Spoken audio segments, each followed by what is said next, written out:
पंजाबन TV देख रहे सारे दर्शकों का मैं मेघा प्रोग्राम आरोग्य जीवन दे विच स्वागत करदी हां। जे गल करिए स्पोर्ट्स इंजरी दी, जे गल करिए जे फ्रैक्चर होके हटिया उस तो बाद कई बारी सानू बड़ी देर दर्द रहिंदी है। बहुत सारिया तकलीफां इदां दियां ने जिहदा इलाज फिजियोथैरेपी दे विच है। जे असीं किसी चंगे फिजियोथैरेपिस्ट कोल जाने आ तां ही उस चीज़ का इलाज संभव हो सकता है। साडी तकलीफ, साडी परेशानी, साडी पेन घट सकती है। पर एक किद्दां हुंदा है, फिजियोथैरेपी किद्दां काम करती है, की है फिजियोथैरेपी, अज दे इस आरोग्य जीवन के अंक दे विच गल करांगे। गलबात करन लई स्टूडियो दे विच मेरे नाल मौजूद ने डॉक्टर राजिंदर पाल सिंह जी, फिजियोथैरेपिस्ट ने। बहुत बहुत इन्हां दा पंजाबन टीवी दे स्टूडियो दे विच स्वागत करदे हां। Thank you ji. प्रोग्राम की शुरुआत करते हैं, सब तो पहला डॉक्टर साहब यही दसो कि फिजियोथैरेपी की है तो किद्दां काम करती है जी। जे आप फिजियोथैरेपी का पंजाबी च अनुवाद करिए ਇਹਦਾ मतलब बनता भौतिक चिकित्सा। ਇਹ एक ਅਜਿਹੀ मैडिकल साइंस है ਜਿਹਦੇ ਵਿੱਚ ਅਸੀਂ बिना किसी मैडिसन तो, बिना किसी इनवेसिव प्रोसीजर ਜਾਂ सर्जरी तो ਔਰਥੋ ਦੀਆਂ ਤੇ ਨਿਊਰੋ ਦੀਆਂ ਬਿਮਾਰੀਆਂ ਦਾ ਇਲਾਜ ਕਰਦੇ ਆ। ਔਰਥੋ ਮੀਨਸ ਹੱਡੀਆਂ ਦਾ, ਜੋੜਾਂ ਦਾ, ਮਾਸਪੇਸ਼ੀਆਂ ਦਾ, ਤੇ ਨਿਊਰੋ ਦੇ ਵਿੱਚ ਆ ਜਾਂਦਾ ਨਰਵਸ, ਅਧਰੰਗ, ਲਕਵਾ ਜਾਂ ਦਿਮਾਗ ਨਾਲ ਰਿਲੇਟਡ ਬਹੁਤ ਸਾਰੀਆਂ ਪ੍ਰੋਬਲਮਸ ਜੀ, ਉਹਨਾਂ ਦਾ ਇਲਾਜ ਕਰਦੇ ਆ ਜੀ। ਤੇ ਕਿੱਦਾਂ ਕੰਮ ਕਰਦੀ ਹੈ ਫਿਜ਼ੀਓਥੈਰੇਪੀ? ਫਿਜ਼ੀਓਥੈਰੇਪੀ ਦੇ ਬੇਸਿਕ 3 ਪਾਰਟ ਨੇ ਜੀ। ਸਭ ਤੋਂ ਪਹਿਲਾ ਹੈ ਇਲੈਕਟ੍ਰੋਥੈਰੇਪੀ। ਇਲੈਕਟ੍ਰੋਥੈਰੇਪੀ ਦੇ ਵਿੱਚ ਅਸੀਂ ਕੁਝ ਇਲੈਕਟ੍ਰੋਨਿਕ ਮੋਡੈਲਿਟੀਜ਼ ਯੂਜ਼ ਕਰਦੇ ਹਾਂ ਜਿਨ੍ਹਾਂ ਵਿੱਚੋਂ ਇਲੈਕਟ੍ਰੋਨਿਕ ਕਰੰਟਸ ਪਾਸ ਹੁੰਦੇ ਨੇ, ਮਾਈਕਰੋ ਕਰੰਟਸ ਹੁੰਦੇ ਨੇ ਤੇ ਕਈ ਟਾਈਪ ਦੇ ਕਰੰਟਸ ਹੁੰਦੇ ਨੇ ਇਹ। ਤੇ ਦੂਸਰਾ ਹੈ ਰੇਡੀਏਸ਼ਨ ਥੈਰੇਪੀ, ਜਿਸ ਅਲਟਰਾਸੋਨਿਕ ਰੇਡੀਏਸ਼ਨਸ ਯੂਜ਼ ਕਰਦੇ ਆ ਤੇ ਉਹਦੇ ਵਿੱਚੋਂ ਰੇਡੀਏਸ਼ਨਸ ਨਿਕਲਦੇ ਨੇ ਜੋ ਤੁਹਾਡੇ ਟਿਸ਼ੂਸ ਨੂੰ ਹੀਲ ਕਰਦੀਆਂ ਨੇ। ਤੇ ਦੂਸਰੀ ਥੈਰੇਪੀ ਆ ਜਾਂਦੀ ਹੈ ਜੀ ਐਕਸਰਸਾਈਜ਼ ਥੈਰੇਪੀ, ਜਿਹਦੇ ਵਿੱਚ ਅਸੀਂ ਪੇਸ਼ੈਂਟ ਦੀ ਕੰਡੀਸ਼ਨ ਦੇ ਅਕੋਰਡਿੰਗ, ਉਹਦੀ ਐਨਾਟਮੀ ਦੇ ਅਕੋਰਡਿੰਗ, ਉਹਦੇ ਜੋੜਾਂ ਦੇ ਬਣਤਰ ਦੇ ਅਕੋਰਡਿੰਗ, ਉਹਦੀ ਪ੍ਰੋਬਲਮ ਦੇ ਅਕੋਰਡਿੰਗ ਐਕਸਰਸਾਈਜ਼ ਪ੍ਰਸਕ੍ਰਾਈਬ ਕਰਦੇ ਆ। ਤੇ ਤੀਸਰੀ ਆ ਜਾਂਦੀ ਹੈ ਜੀ ਮੈਨੂਅਲ ਥੈਰੇਪੀ, ਜਿਹਦੇ ਵਿੱਚ ਇੱਕ ਥੈਰੇਪਿਸਟ ਆਪਣੇ ਹੱਥਾਂ ਦੇ ਨਾਲ ਜਾਂ ਕਿਸੇ ਮੈਨੂਅਲ ਡਿਵਾਈਸ ਦੇ ਨਾਲ ਤੁਹਾਡੇ ਸੌਫਟ ਟਿਸ਼ੂ ਨੂੰ ਮਤਲਬ ਮਾਸਪੇਸ਼ੀਆਂ ਨੂੰ ਜਾਂ ਤੁਹਾਡੇ ਜੁਆਇੰਟਸ ਨੂੰ ਮਤਲਬ ਜੋੜਾਂ ਨੂੰ ਮੋਬਿਲਾਈਜ਼ ਕਰਦਾ ਹੈ ਜਾਂ ਸਟੇਬਲਾਈਜ਼ ਕਰਦਾ ਹੈ ਜੀ। ਤੇ ਥੈਰੇਪੀਜ਼ ਜਿਹੜੀਆਂ ਹੈ ਉਹ ਜਿਹੜੀ ਤੁਸੀਂ ਸ਼ਾਖਾਵਾਂ ਦੱਸੀਆਂ ਫਿਜ਼ੀਓਥੈਰੇਪੀ ਦੀਆਂ, ਇਹ ਇਕੱਠੇ ਕੰਮ ਕਰਦੀਆਂ ਜਾਂ ਤੁਸੀਂ ਪੇਸ਼ੈਂਟ ਦੀ ਕੰਡੀਸ਼ਨ ਦੇ ਅਕੋਰਡਿੰਗ ਦੇਖਦੇ ਹੋ ਕਿ ਕਿਹਨੂੰ ਕਿਸ ਚੀਜ਼ ਦੀ ਲੋੜ ਹੈ? ਮੋਸਟ ਪ੍ਰੋਬਬਲੀ ਤਾਂ ਇਹ ਕੰਬੀਨੇਸ਼ਨ ਥੈਰੇਪੀ ਹੈ, ਸਾਰੀਆਂ ਚੀਜ਼ਾਂ ਯੂਜ਼ ਹੁੰਦੀਆਂ ਹੀ ਨੇ, ਬਟ ਸਮਟਾਈਮਸ ਇਟ ਵੇਰੀਜ਼ ਕਿ ਕਈ ਜਿੱਦਾਂ ਪੇਸ਼ੈਂਟ ਦੇ ਪੇਸਮੇਕਰ ਪਿਆ ਹੁੰਦਾ ਆ ਜਾਂ ਇੰਪਲਾਂਟ ਪਿਆ ਹੁੰਦਾ ਆ, ਉਹਨਾਂ ਦੇ ਵਿੱਚ ਅਸੀਂ ਇਲੈਕਟ੍ਰੋਨਿਕ ਡਿਵਾਈਸਿਸ ਮੋਡੈਲਿਟੀਜ਼ ਜਾਂ ਨਹੀਂ ਯੂਜ਼ ਕਰਦੇ। ਉਹਦੇ ਵਿੱਚ ਸਾਡਾ ਮੇਨ ਮਕਸਦ ਹੁੰਦਾ ਕਿ ਆਪਾਂ ਮੈਨੂਅਲੀ ਜਾਂ ਐਕਸਰਸਾਈਜ਼ ਦੇ ਨਾਲ ਹੀ ਪੇਸ਼ੈਂਟ ਦਾ ਇਲਾਜ ਕੀਤਾ ਜਾਵੇ ਜੀ। ਐਕਸਰਸਾਈਜ਼ ਦੇ ਨਾਲ ਵੀ ਜਿਹੜਾ ਹੈ ਉਹ ਇਲਾਜ ਸੰਭਵ ਹੈ ਜੀ। ਆਮ ਤੌਰ ਤੇ ਅਸੀਂ ਦੇਖਿਆ ਗਿਆ ਕਿ ਜੇ ਸਪੋਰਟਸ ਇੰਜਰੀ ਦੀ ਗੱਲ ਕਰੀਏ ਨਾ, ਜੇ ਕਿਸੇ ਨੂੰ ਸਪੋਰਟਸ ਇੰਜਰੀ ਹੁੰਦੀ ਹੈ ਤੇ ਇਹੀ ਸੁਜੈਸਟ ਕੀਤਾ ਜਾਂਦਾ ਹੈ ਕਿ ਫਿਜ਼ੀਓਥੈਰੇਪੀ ਲਈ ਤੁਸੀਂ ਜਾਓ। ਪਹਿਲੇ ਤਾਂ ਇਹ ਜਾਣਦੇ ਕਿ ਸਪੋਰਟਸ ਇੰਜਰੀ ਕੀ ਹੈ। ਸਪੋਰਟਸ ਇੰਜਰੀ ਮੀਨਸ ਖੇਡ ਦੇ ਦੌਰਾਨ, ਕਿਸੇ ਵੀ ਐਕਟੀਵਿਟੀ ਦੇ ਦੌਰਾਨ, ਕਿਸੇ ਵੀ ਗੇਮ ਜਾਂ ਸਪੋਰਟਸ ਦੇ ਦੌਰਾਨ ਤੁਹਾਡੇ ਇੰਜਰੀ ਹੋ ਜਾਂਦੀ ਆ, ਉਹਦੀ ਰੀਹੈਬਿਲਿਟੇਸ਼ਨ ਜਾਂ ਫਿਜ਼ੀਓਥੈਰੇਪੀ ਕਿੱਦਾਂ ਕਰਨੀ ਆ। ਬਟ ਇਹਦੇ ਵਿੱਚ ਸਭ ਤੋਂ ਜ਼ਿਆਦਾ ਜਿਹੜੇ ਇੰਜਰੀਜ਼ ਹੁੰਦੀਆਂ ਨਾ, ਤੁਹਾਡੇ ਲਿਗਾਮੈਂਟਸ ਇੰਜਰਡ ਹੁੰਦੇ ਆ ਜਾਂ ਤੁਹਾਡੇ ਸੌਫਟ ਟਿਸ਼ੂ, ਤੁਹਾਡੇ ਮਸਲਸ ਇੰਜਰਡ ਹੁੰਦੇ ਆ ਜਾਂ ਤੁਹਾਡੇ ਕਈ ਵਾਰੀ ਮਨਿਸਕਲਸ ਵੀ ਇੰਜਰ ਹੋ ਜਾਂਦੇ ਆ। ਹੁਣ ਡਿਪੈਂਡ ਕਰਦਾ ਕਿ ਤੁਹਾਡੇ ਲਿਗਾਮੈਂਟ ਇੰਜਰੀ ਦਾ ਗ੍ਰੇਡ ਕਿੰਨਾ ਆ। ਪਹਿਲੇ 2 ਗ੍ਰੇਡਸ ਤੱਕ ਫਿਜ਼ੀਓਥੈਰੇਪੀ ਦੇ ਨਾਲ ਇਹਦਾ ਇਲਾਜ ਮੁਕੰਮਲ ਹੈ। ਜੇ ਮਨਿਸਕਲ ਇੰਜਰੀ ਦੀ ਗੱਲ ਕਰੀਏ, ਇਹਦੇ ਗ੍ਰੇਡਸ ਹੁੰਦੇ ਆ ਜਿਹਦੇ ਵਿੱਚ ਪਾਰਸ਼ੀਅਲ ਟੀਅਰ ਹੋਇਆ ਹੁੰਦਾ ਮਨਿਸਕਾਈਜ਼ ਦਾ। ਮਨਿਸਕਲ ਮੀਨਸ ਸਾਡੇ ਗੋਡਿਆਂ ਦੇ ਵਿੱਚ ਕੁਝ ਪੈਡ ਹੁੰਦੇ ਨੇ, ਉਹਨਾਂ ਨੂੰ ਆਪਾਂ ਮਨਿਸਕਸ ਕਹਿੰਦੇ ਆ। ਤੇ ਉਹਨਾਂ ਦੀ ਸੈਕੰਡ ਗ੍ਰੇਡ ਤੱਕ ਤਾਂ ਫਿਜ਼ੀਓਥੈਰੇਪੀ ਦੇ ਨਾਲ ਰਿਕਵਰੀ ਹੋ ਜਾਂਦੀ ਆ। ਜਦੋਂ 3rd ਗ੍ਰੇਡ ਹੋ ਜਾਂਦਾ, ਚਾਹੇ ਤੁਹਾਡੇ ਲਿਗਾਮੈਂਟਸ ਆ, ਚਾਹੇ ਤੁਹਾਡੇ ਮਸਲਸ ਆ, ਚਾਹੇ ਤੁਹਾਡੇ ਮਨਿਸਕਾਈਜ਼ ਆ, ਉਹ ਫਿਰ ਸਰਜਰੀ ਰਿਕਵਾਇਰਡ ਹੁੰਦੀ ਆ। ਪਰ ਸਰਜਰੀ ਹੋਣ ਤੋਂ ਬਾਅਦ ਵੀ ਜਿਹੜਾ ਰੀਹੈਬਿਲਿਟੇਸ਼ਨ ਦਾ ਪਾਰਟ ਆ, ਜਿਹੜਾ ਉਹਨੂੰ ਮੂਵਮੈਂਟ ਦੇਣੀ ਆ, ਕਿੰਨੀ ਮੂਵਮੈਂਟ ਦੇਣੀ ਆ, ਕਦੋਂ ਦੇਣੀ ਆ, ਸਾਰਾ ਹੀ ਫਿਜ਼ੀਓਥੈਰੇਪਿਸਟ ਦਾ ਰੋਲ ਆ ਜੀ। ਜਿਹਦੇ ਵਿੱਚ ਕਈ ਸਪੈਸ਼ਲ ਫਿਜ਼ੀਓਥੈਰੇਪਿਸਟ ਵੀ ਹੁੰਦੀ, ਜਿਹਦੇ ਵਿੱਚ ਸਪੋਰਟਸ ਫਿਜ਼ੀਓਥੈਰੇਪੀ ਜਿਹਨੂੰ ਆਪਾਂ ਕਹਿੰਦੇ ਆ, ਜਾਂ ਬੇਸਿਕ ਫਿਜ਼ੀਓਥੈਰੇਪਿਸਟ ਕੋਲ ਵੀ ਤੁਸੀਂ ਜਾ ਸਕਦੇ ਹੋ। ਸਾਰੀ ਨੌਲੇਜ ਉਹਨਾਂ ਨੂੰ ਹੁੰਦੀ ਤੇ ਉਹ ਅੱਛੇ ਤਰੀਕੇ ਨਾਲ ਤੁਹਾਡਾ ਇਲਾਜ ਕਰ ਸਕਦੇ ਆ ਜੀ। ਤੇ ਜੇ ਇਲਾਜ ਦੀ ਅਸੀਂ ਗੱਲ ਕਰ ਰਹੇ ਹਾਂ, ਫਿਜ਼ੀਓਥੈਰੇਪੀ ਦੇ ਵਿੱਚ ਕਿੰਨੀ ਦੇਰ ਦਾ ਜਿਹੜਾ ਸੈਸ਼ਨ ਹੈ ਉਹ ਦਿੱਤਾ ਜਾਂਦਾ ਹੈ? ਡਿਪੈਂਡ ਕਰਦਾ ਪੇਸ਼ੈਂਟ ਦੀ ਕੰਡੀਸ਼ਨ ਤੇ ਜੀ। ਇਹ ਸਾਰਾ ਥੈਰੇਪਿਸਟ ਔਨ ਦਾ ਸਪੋਟ ਹੀ ਡਿਸਾਈਡ ਕਰਦਾ ਕਿ ਪੇਸ਼ੈਂਟ ਨੂੰ ਕਿੰਨੇ ਸੈਸ਼ਨ ਦੀ ਲੋੜ ਹੈ। ਉਹ ਸਾਰੇ ਉਹਦੇ ਮਸਲ ਪਾਵਰ ਤੇ, ਉਹਦੀ ਰੇਂਜ ਤੇ, ਉਹਦੀ ਵਿਲ ਪਾਵਰ ਤੇ ਡਿਪੈਂਡ ਕਰਦਾ ਹੈ। ਉਸ ਅਕੋਰਡਿੰਗਲੀ ਆਪਾਂ ਜਿਹੜਾ ਪੇਸ਼ੈਂਟ ਦਾ ਪ੍ਰੋਟੋਕੋਲ ਤਿਆਰ ਕਰਦੇ ਆ ਜੀ। ਤੇ ਜਿਸ ਤਰ੍ਹਾਂ ਫਿਜ਼ੀਓਥੈਰੇਪੀ ਦੇ ਦੌਰਾਨ ਜਾਂ ਜੇ ਪੇਸ਼ੈਂਟ ਨੂੰ ਦਰਦ ਮਹਿਸੂਸ ਹੁੰਦੀ ਹੈ ਨਾ, ਤੇ ਇਹਦੇ ਲਈ ਕੁਝ ਪੇਨ ਕਿਲਰਸ ਵੀ ਦਿੱਤੇ ਜਾਂਦੇ ਨੇ ਜਾਂ ਇੰਜੈਕਸ਼ਨਸ ਵੀ ਦਿੱਤੇ ਜਾਂਦੇ ਨੇ ਕਿ ਫਿਜ਼ੀਓਥੈਰੇਪੀ ਦੇ ਦੌਰਾਨ ਦਰਦ ਨਾ ਮਹਿਸੂਸ ਹੋਏ, ਇਦਾਂ ਦਾ ਕੁਝ? ਫਿਜ਼ੀਓਥੈਰੇਪੀ ਦਾ ਜਿਹੜਾ ਪਾਰਟ ਹੈ, ਮੇਨ ਫਿਜ਼ੀਓਥੈਰੇਪੀ ਹੈ, ਇਹਦੇ ਵਿੱਚ ਸਾਡਾ ਮੈਡੀਸਨ ਦਾ ਪਾਰਟ ਨਹੀਂ ਹੈ ਜੀ ਜੀ। ਉਹ ਇੱਕ ਮੈਡੀਸਨਲ ਸਪੈਸ਼ਲਿਸਟ ਦਾ ਪਾਰਟ ਹੈ। ਫਿਜ਼ੀਓਥੈਰੇਪੀ 'ਚ ਅਸੀਂ ਸਿਰਫ ਫਿਜ਼ੀਓਥੈਰੇਪੀ ਹੀ ਰਿਕਮੈਂਡ ਕਰਦੇ ਹਾਂ। ਤੇ ਕਈ ਥੈਰੇਪੀ ਵਾਰੀ ਇੱਦਾਂ ਦੀ ਹੁੰਦੀ ਜਿੱਦਾਂ ਪੋਸਟ ਆਪਰੇਟਿਵ ਜਿਹੜੇ ਕੇਸਿਸ ਹੈਗੇ ਆ, ਜਿੱਦਾਂ ਤੁਹਾਡੀ ਨੀ ਦਾ ਜੁਆਇੰਟ ਦੀ ਇੰਜਰੀ ਹੋਈ, ਉਹਦੇ ਵਿੱਚ ਤੁਸੀਂ ਪਲਾਸਟਰ ਵਗੈਰਾ ਲੱਗਾ ਤੇ ਉਸ ਤੋਂ ਬਾਅਦ ਤੁਹਾਡੀ ਲੱਤ ਜਾਮ ਹੋ ਗਈ ਜਾਂ ਗੋਡਾ ਜਾਮ ਹੋ ਗਿਆ ਜਾਂ ਐਲਬੋ ਤੇ ਸੱਟ ਲੱਗੀ, ਐਲਬੋ ਇਮੋਬਿਲਾਈਜ਼ ਰਹੀ, ਚੱਲੀ ਨਹੀਂ ਕਾਫੀ ਟਾਈਮ ਤੋਂ, ਉਹ ਜਾਮ ਹੋ ਗਈ, ਉਹਦੇ ਵਿੱਚ ਜਿਹੜੀ ਥੈਰੇਪੀ ਫਿਜ਼ੀਓਥੈਰੇਪੀ ਹੁੰਦੀ ਆ ਉਹ ਥੋੜੀ ਪੇਨਫੁਲ ਹੁੰਦੀ ਆ। ਉਹ ਪੇਨ ਸਹਾਰ ਕੇ ਹੀ ਤੁਹਾਨੂੰ ਆਰਾਮ ਮਿਲਣਾ ਆ। ਜ਼ਰੂਰੀ ਨਹੀਂ ਕਿ ਫਿਜ਼ੀਓਥੈਰੇਪੀ ਹਮੇਸ਼ਾ ਤੁਹਾਨੂੰ ਵਿਦਆਊਟ ਪੇਨ ਹੀ ਹੋਵੇ, ਇਹਨਾਂ ਕੰਡੀਸ਼ਨਸ ਦੇ ਵਿੱਚ ਪੇਨ ਹੁੰਦੀ ਹੈ, ਅਦਰਵਾਈਜ਼ ਤਾਂ ਫਿਜ਼ੀਓਥੈਰੇਪੀ ਦੇ ਨਾਲ ਕੋਈ ਪੇਨ ਨਹੀਂ ਹੁੰਦੀ ਜੀ। ਫਿਜ਼ੀਓਥੈਰੇਪੀ ਦੇ ਨਾਲ ਕੋਈ ਪੇਨ ਨਹੀਂ ਹੁੰਦੀ, ਕਿਉਂਕਿ ਆਮ ਤੌਰ ਤੇ ਅਸੀਂ ਇਹ ਧਾਰਨਾ ਬਣਾ ਲੈਂਦੇ ਨਾ ਕਿ ਜੇ ਫ੍ਰੈਕਚਰ ਹੋਇਆ ਹੈ, ਫ੍ਰੈਕਚਰ ਤੋਂ ਬਾਅਦ ਅਸੀਂ ਫਿਜ਼ੀਓਥੈਰੇਪੀ ਲੈ ਰਹੇ ਹਾਂ ਤੇ ਸਾਨੂੰ ਦਰਦ ਮਹਿਸੂਸ ਹੋਏਗੀ। ਨਹੀਂ, ਜਿਹੜੀ ਫ੍ਰੈਕਚਰ ਤੋਂ ਬਾਅਦ ਜਿਹੜੀ ਫਿਜ਼ੀਓਥੈਰੇਪੀ ਲੈ ਰਹੇ ਹਾਂ ਉਹ ਡਿਪੈਂਡ ਕਰਦਾ ਜੇ ਜੁਆਇੰਟਸ ਦੇ ਵਿੱਚ ਪੇਨ ਆ, ਜੇ ਜੁਆਇੰਟਸ ਵਿੱਚ ਤੁਹਾਡੇ ਇਮੋਬਿਲਾਈਜੇਸ਼ਨ ਆ ਜਾਂ ਜੁਆਇੰਟ ਤੁਹਾਡਾ ਸਟਿਫ ਹੋ ਗਿਆ, ਉਹ ਥੋੜਾ ਪੇਨਫੁਲ ਹੁੰਦਾ ਆ। ਜੇ ਕਿਸੇ ਸ਼ੈਫਟ ਤੇ ਫ੍ਰੈਕਚਰ ਹੋ ਗਿਆ, ਕਿਸੇ ਹੋਰ ਪਾਰਟ ਤੇ ਹੋ ਜਾਂਦਾ, ਉਹਦੇ ਵਿੱਚ ਪੇਨ ਇੰਨੀ ਜ਼ਿਆਦਾ ਨਹੀਂ ਹੁੰਦੀ, ਪਰ ਪੇਨ ਕਈ ਵਾਰੀ ਹੋ ਜਾਂਦੀ ਹੈ ਜੀ।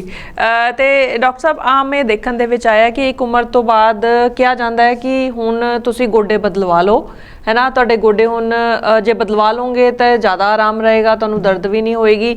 ਤੇ ਫਿਰ ਜਦੋਂ ਆਪਰੇਟ ਹੋ ਜਾਂਦਾ ਹੈ, ਗੋਡੇ ਬਦਲਵਾ ਲਿੱਤੇ ਜਾਂਦੇ ਨੇ, ਉਸ ਤੋਂ ਬਾਅਦ ਵੀ ਫਿਜ਼ੀਓਥੈਰੇਪੀ ਦੀ ਲੋੜ ਪੈਂਦੀ ਹੈ।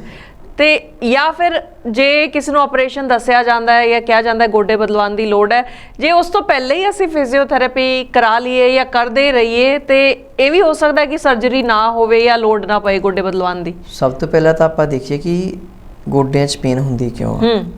ਗੋਡਿਆਂ 'ਚ ਪੇਨ ਹੋਣ ਦਾ ਸਭ ਤੋਂ ਵੱਡਾ ਰੀਜ਼ਨ ਹੈਗਾ ਆ ਡੀਜਨਰੇਸ਼ਨ। ਜਦੋਂ ਸਾਡੀ ਉਮਰ ਵੱਧਦੀ ਆ, ਆਪਣੀਆਂ ਹੱਡੀਆਂ ਜਾਂ ਆਪਣੇ ਜੋੜ ਘਸਣੇ ਸ਼ੁਰੂ ਹੋ ਜਾਂਦੇ ਆ ਜੀ। ਉਹ ਗੋਡੇ ਘਸਣ ਦੇ ਨਾਲ ਜਾਂ ਹੱਡੀਆਂ ਘਸਣ ਦੇ ਨਾਲ ਸਾਡੇ ਗੋਡਿਆਂ ਦੇ ਵਿੱਚ ਕਾਰਟਿਲੇਜ ਹੁੰਦਾ ਆ, ਉਹ ਕਾਰਟਿਲੇਜ ਵੀ ਨਾਲ ਘਸ ਜਾਂਦਾ ਆ। ਜਦੋਂ ਕਾਰਟਿਲੇਜ ਘਸ ਜਾਂਦਾ ਫਿਰ ਗੋਡੇ ਆਪਸ 'ਚ ਭਿੜਨ ਲੱਗ ਪੈਂਦੇ ਨੇ, ਠੀਕ ਹੈ। ਇਹ ਜ਼ਿਆਦਾ ਓਲਡ ਏਜ ਦੇ ਵਿੱਚ ਹੁੰਦਾ ਆ, ਜਿਹਨੂੰ ਆਪਾਂ ਓਸਟੀਓਆਰਥਰਾਈਟਿਸ ਕਹਿੰਦੇ ਆ। ਹੁਣ ਆਪਾਂ ਸਿੰਪਲ ਭਾਸ਼ਾ 'ਚ ਕਹੀਏ, ਜਦੋਂ ਤੱਕ ਮਰੀਜ਼ ਲੰਗ ਨਹੀਂ ਮਾਰਨ ਲੱਗਦਾ ਉਦੋਂ ਤੇਰੇ ਤੱਕ ਸਰਜਰੀ ਦੀ ਲੋੜ ਜ਼ਿਆਦਾਤਰ ਨਹੀਂ ਹੁੰਦੀ। ਜਾਂ ਪੇਸ਼ੈਂਟ ਸਾਰਾ ਦਿਨ ਪੇਨ 'ਚ ਰਵੇ ਉਦੋਂ ਤੱਕ ਸਰਜਰੀ ਦੀ ਲੋੜ ਨਹੀਂ ਹੁੰਦੀ। ਹਾਂ, ਜਦੋਂ ਪੇਸ਼ੈਂਟ ਨੂੰ ਸਿਰਫ ਚੱਲਣ ਲੱਗੇ ਜਾਂ ਕੁਛ ਮੂਵਮੈਂਟਸ ਦੇ ਦੌਰਾਨ ਪੇਨ ਹੁੰਦੀ ਆ, ਉਦੋਂ ਆਪਾਂ ਫਿਜ਼ੀਓਥੈਰੇਪੀ ਦੇ ਨਾਲ ਉਹਨੂੰ ਠੀਕ ਕਰ ਸਕਦੇ ਹਾਂ। ਆਪਾਂ ਫਿਜ਼ੀਓਥੈਰੇਪੀ 'ਚ ਕੀ ਕਰਦੇ, ਉਹਦੇ ਜਿਹੜੇ ਸਰਾਊਂਡਿੰਗ ਮਸਲਸ ਹੁੰਦੇ ਆ ਨੀ ਜੁਆਇੰਟ ਦੇ, ਉਹਨੂੰ ਸਟਰੈਂਥਨ ਕਰ ਦਿੰਦੇ ਆ ਆਪਾਂ। ਹਾਂ, ਕਈ ਵਾਰੀ ਕੰਡੀਸ਼ਨ ਇੱਥੇ ਤੱਕ ਪਹੁੰਚ ਜਾਂਦੀ ਹੈ ਕਿ ਗੋਡਿਆਂ ਦਾ ਜਿਹੜਾ ਹੱਲ ਸਰਜਰੀ ਤੋਂ ਬਗੈਰ ਨਹੀਂ ਹੋ ਸਕਦਾ। ਉਹਦੇ ਵਿੱਚ ਆਪਾਂ ਕੁਝ ਸਮੇਂ ਵਾਸਤੇ ਫਿਜ਼ੀਓਥੈਰੇਪੀ ਨੂੰ ਡਿਲੇ ਕਰ ਸਕਦੇ ਹਾਂ, ਪਰ ਰੋਕ ਨਹੀਂ ਸਕਦੇ, ਕਿਉਂਕਿ ਇਹ ਕੁਦਰਤੀ ਫਿਨੋਮੀਨਾ ਆ ਜੀ। ਉਹਦੇ ਨਾਲ ਆਪਾਂ ਕੁਝ ਛੇੜਛਾੜ ਨਹੀਂ ਕਰ ਸਕਦੇ ਜੀ। ਤੇ ਹਾਂ, ਜਦੋਂ ਆਪਰੇਸ਼ਨ ਹੋ ਜਾਂਦਾ ਆ ਜੀ, ਆਪਰੇਸ਼ਨ ਹੋਣ ਤੋਂ ਬਾਅਦ ਫਿਜ਼ੀਓਥੈਰੇਪੀ ਉਨੀ ਹੀ ਜ਼ਰੂਰੀ ਜਿੰਨੀ ਆਪਰੇਸ਼ਨ ਤੋਂ ਪਹਿਲਾਂ ਜ਼ਰੂਰੀ ਸੀ ਜੀ। ਅਦਰਵਾਈਜ਼ ਤੁਸੀਂ ਇੱਕ ਆਮ ਭਾਸ਼ਾ ਸੁਣਿਆ ਹੋਣਾ ਕਿ ਗੋਡੇ ਚੇਂਜ ਕਰਾਏ ਸੀ ਪਰ ਬੰਦਾ ਚੱਲਿਆ ਨਹੀਂ ਜੀ। ਅਕਸਰ ਸੁਣੇ ਨਾ। ਉਹਦੇ ਪਿੱਛੇ ਸਭ ਤੋਂ ਵੱਡਾ ਰੀਜ਼ਨ ਇਹੀ ਹੈ, ਫਿਜ਼ੀਓਥੈਰੇਪੀ ਨਹੀਂ ਹੋਈ ਉਹਨਾਂ ਦੀ। ਇੱਕ ਕੁਆਲੀਫਾਈਡ ਫਿਜ਼ੀਓਥੈਰੇਪਿਸਟ ਕੋਲ ਨਹੀਂ ਗਏ ਜਾਂ ਉਹਨਾਂ ਕੋਲ ਥੈਰੇਪਿਸਟ ਨਹੀਂ ਆਇਆ, ਉਹਨਾਂ ਨੇ ਥੈਰੇਪਿਸਟ ਨਾਲ ਅਪਰੋਚ ਨਹੀਂ ਕੀਤੀ, ਕਿਉਂਕਿ ਫਿਜ਼ੀਓਥੈਰੇਪਿਸਟ ਦਾ ਹੀ ਰੋਲ ਹੁੰਦਾ ਆ ਕਿ ਆਪਾਂ ਗੋਡਾ ਕਿੰਨਾ ਮੋੜਨਾ ਆ, ਕਿੰਨੀ ਰੇਂਜ ਤੱਕ ਲੈ ਕੇ ਜਾਣਾ ਆ, ਕਦੋਂ ਫੁੱਲ ਵੀਟ ਬੇਅਰਿੰਗ ਕਰਾਉਣੀ ਆ, ਕਦੋਂ ਪਾਰਸ਼ੀਅਲ ਵੀਟ ਬੇਅਰਿੰਗ ਕਰਾਉਣੀ ਆ। ਇਹ ਸਾਰਾ ਕੁਝ ਫਿਜ਼ੀਓਥੈਰੇਪਿਸਟ ਨੇ ਹੀ ਡਿਸਾਈਡ ਕਰਨਾ ਹੁੰਦਾ ਹੈ ਜੀ। ਸਰਜਨ ਜੀ ਦਾ ਕੰਮ ਹੈ ਕਿ ਸਰਜਰੀ ਕਰ ਦੇਣ, ਉਸ ਤੋਂ ਸਾਰਾ ਕੰਮ ਰੀਹੈਬਿਲਿਟੇਸ਼ਨ ਦਾ ਆ। ਉਹ ਜਿੰਨਾ ਚਿਰ ਆਪਾਂ ਫਿਜ਼ੀਓਥੈਰੇਪੀ ਨਹੀਂ ਕਰਾਵਾਂਗੇ ਉਨਾ ਚਿਰ ਗੋਡੇ ਸਕਸੈਸਫੁਲ ਨਹੀਂ ਹੋਣੇ। ਤੇ ਇਮੀਡੀਏਟਲੀ ਲੋਡ ਹੁੰਦੀ ਹੈ ਫਿਜ਼ੀਓਥੈਰੇਪੀ ਦੀ ਜਿਸ ਤਰ੍ਹਾਂ ਸਰਜਰੀ ਹੋ ਗਈ ਹੈ ਜੀ। ਸਰਜਰੀ ਹੋਣ ਤੋਂ ਅਗਲੇ ਦਿਨ ਹੀ ਜਿਹੜੇ ਆਰਥੋਪੈਡਿਕ ਸਰਜਨ ਨੇ ਉਹਨਾਂ ਨੂੰ ਖੜਾ ਕਰ ਦਿੰਦੇ ਨੇ ਜੀ। ਤੇ 3rd ਡੇ ਤੋਂ ਹੀ ਪੇਸ਼ੈਂਟ ਚੱਲਣਾ ਸ਼ੁਰੂ ਹੋ ਜਾਂਦਾ ਆ। ਤੇ ਜਿੰਨਾ ਚਿਰ ਤਾਂ ਪੇਸ਼ੈਂਟ ਦੇ ਟਾਂਕੇ ਲੱਗੇ ਹੋਏ ਨੇ, ਪਹਿਲੇ 9 ਦਿਨ ਅਸੀਂ ਅਵੋਇਡ ਕਰੀਦਾ ਕਿ 90 ਡਿਗਰੀ ਤੋਂ ਜ਼ਿਆਦਾ ਮੂਵਮੈਂਟ ਨਾ ਕਰੀਏ ਜੀ। ਉਸ ਤੋਂ ਬਾਅਦ ਆਪਾਂ ਰੇਂਜ ਵਧਾਉਣ ਦੀ ਕੋਸ਼ਿਸ਼ ਕਰੀਦੀ ਆ। ਪਰ ਆਪਾਂ ਨਾਰਮਲ ਕਹੀਏ ਤਾਂ very first day of the surgery we can start physiotherapy. ਅਸੀਂ ਫਿਜ਼ੀਓਥੈਰੇਪੀ ਸ਼ੁਰੂ ਕਰ ਸਕਦੇ ਹਾਂ ਜੀ ਪਹਿਲੇ ਦਿਨ ਤੋਂ ਹੀ ਜੀ। ਮਤਲਬ ਪਹਿਲੇ ਦਿਨ ਤੋਂ ਹੀ ਫਿਜ਼ੀਓਥੈਰੇਪੀ ਦੀ ਸ਼ੁਰੂਆਤ ਹੋ ਜਾਂਦੀ ਹੈ। ਤੇ ਜਿਸ ਤਰ੍ਹਾਂ ਬਹੁਤ ਸਾਰੇ ਦਰਸ਼ਕ ਇਹ ਪ੍ਰੋਗਰਾਮ ਦੇਖ ਰਹੇ ਹੋਣਗੇ ਜਿਨ੍ਹਾਂ ਨੇ ਇਹ ਸਰਜਰੀ ਲਿੱਤੀ ਹੋਏਗੀ, ਗੋਡੇ ਵੀ ਬਦਲਵਾਏ ਹੋਣਗੇ, ਪਰ ਫਿਜ਼ੀਓਥੈਰੇਪੀ ਉਹਨਾਂ ਨੇ ਨਹੀਂ ਲਿੱਤੀ ਜੀ। ਕੁਝ ਟਾਈਮ ਦੇ ਦੌਰਾਨ ਵੀ ਜਿੱਦਾਂ 2-3-4 ਮਹੀਨੇ ਬਾਅਦ ਵੀ ਫਿਰ ਫਾਇਦਾ ਰਹਿੰਦਾ ਹੈ ਜੇ ਫਿਜ਼ੀਓਥੈਰੇਪੀ ਲੈਣ? ਫਿਜ਼ੀਓਥੈਰੇਪੀ ਇਦਾਂ ਦੀ ਟੈਕਨੀਕ ਹੈ ਜਿਹਦਾ ਕਈ ਨੁਕਸਾਨ ਨਹੀਂ ਹੈਗਾ। ਤੁਸੀਂ ਕਦੋਂ ਵੀ ਕਿਸੇ ਵੀ ਟਾਈਮ ਫਿਜ਼ੀਓਥੈਰੇਪੀ ਕਰਵਾ ਸਕਦੇ ਆ, ਪਰ ਹਾਂ ਤੁਹਾਡੀਆਂ ਹੋਰ ਕੰਡੀਸ਼ਨਸ ਦੇ ਅਕੋਰਡਿੰਗਲੀ ਦੇਖ ਕੇ ਹੀ ਥੈਰੇਪਿਸਟ ਡਿਸਾਈਡ ਕਰੂਗਾ ਕਿ ਇਹ ਫਿਜ਼ੀਓਥੈਰੇਪੀ ਲਈ ਏਬਲ ਹੈਗੇ ਆ ਕਿ ਨਹੀਂ ਹੈਗੇ। ਪਰ ਆਪਣੇ ਆਪ ਐਕਸਰਸਾਈਜ਼ ਕੋਈ ਨਹੀਂ ਕਰਨੀ, ਡਾਕਟਰ ਦੀ ਸਲਾਹ ਤੋਂ ਬਗੈਰ, ਫਿਜ਼ੀਓਥੈਰੇਪਿਸਟ ਦੀ ਸਲਾਹ ਤੋਂ ਬਗੈਰ ਕੋਈ ਐਕਸਰਸਾਈਜ਼ ਨਹੀਂ ਕਰਨੀ ਹੈ। ਬਿਲਕੁਲ ਠੀਕ ਗੱਲ ਹੈ। ਇਸੇ ਤਰ੍ਹਾਂ ਇੱਕ ਆਮ ਸਮੱਸਿਆ ਜਿਹੜੀ ਹੈ ਉਹ ਹੈ ਫਰੋਜ਼ਨ ਸ਼ੋਲਡਰ ਦੀ, ਹੈ ਨਾ। ਅਕਸਰ ਸੁਣਿਆ ਕਿ ਡਾਕਟਰ ਵੱਲੋਂ ਵੀ ਕਿਹਾ ਜਾਂਦਾ ਹੈ ਕਿ ਫਰੋਜ਼ਨ ਸ਼ੋਲਡਰ ਹੈ ਤੇ ਮੈਡੀਸਿਨਸ ਵੀ ਉਹਦੀਆਂ ਦਿੱਤੀਆਂ ਜਾਂਦੀਆਂ ਨੇ, ਤੇ ਮੈਡੀਸਿਨਸ ਤਾਂ ਚਲੋ ਖਾਂਦੇ ਹੀ ਆ, ਤੇ ਇਹਦੇ ਨਾਲ ਫਿਜ਼ੀਓਥੈਰੇਪੀ ਜੇ ਕਰੀਏ ਤਾਂ ਕਿੱਦਾਂ ਮਦਦ ਮਿਲ ਸਕਦੀ ਹੈ? ਇਹ ਫਰੋਜ਼ਨ ਸ਼ੋਲਡਰ ਦਾ ਮਤਲਬ ਹੈ ਜੀ ਮੋਢੇ ਦਾ ਜਾਮ ਹੋ ਜਾਣਾ। ਜੀ ਇਹਦੇ ਬਹੁਤ ਸਾਰੇ ਰੀਜ਼ਨਸ ਹੁੰਦੇ ਨੇ।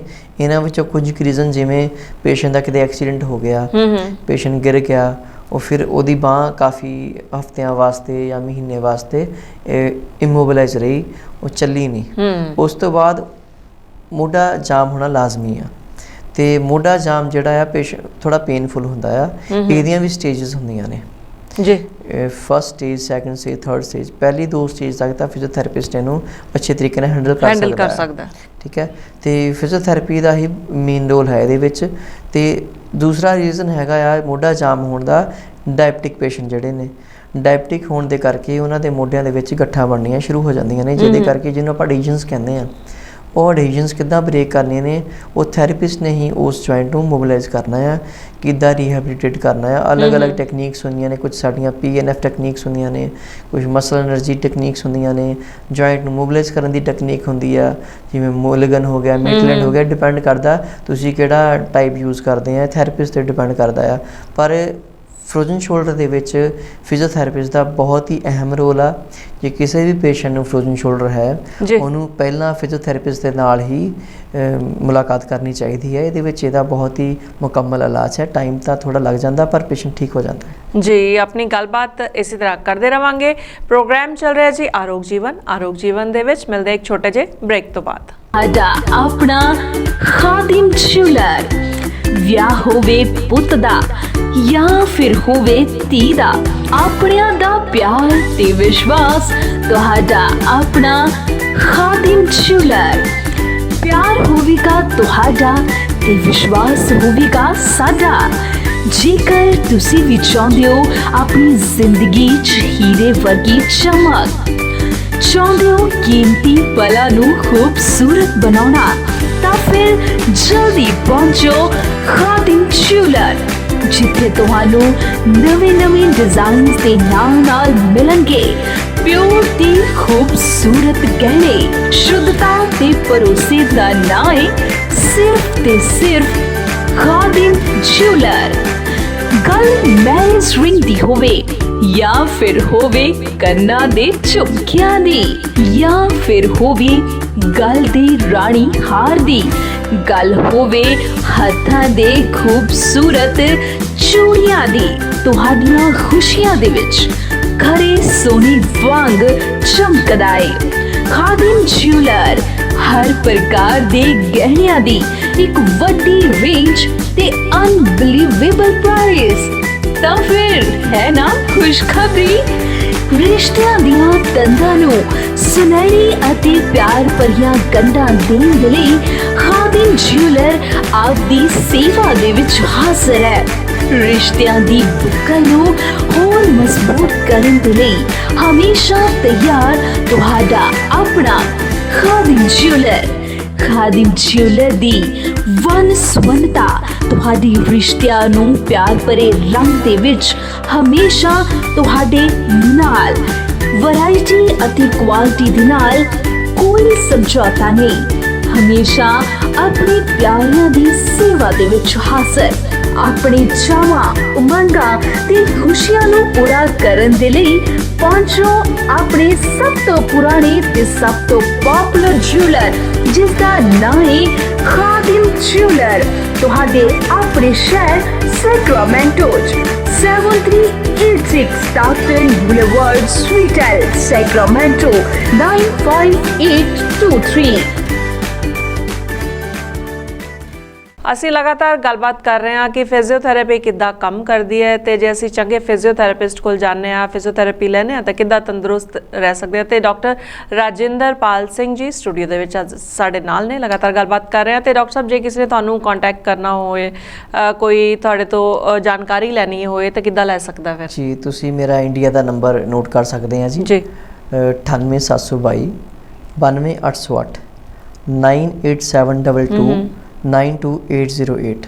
ਮੇਰਾ ਕਲੀਨਿਕ ਆਦਮਪੁਰ ਵਿੱਚ ਹੈ ਜੀ, ਤੇ ਮੇਰਾ ਫੇਸਬੁੱਕ ਪੇਜ ਵੀ ਬਣਿਆ ਹੋਇਆ ਕਲੀਨਿਕ ਦੇ ਨਾਮ ਦਾ ਜੀ, ਦੀ ਮਾਸਟਰ ਫਿਜ਼ੀਓਥੈਰੇਪੀ ਕਲੀਨਿਕ।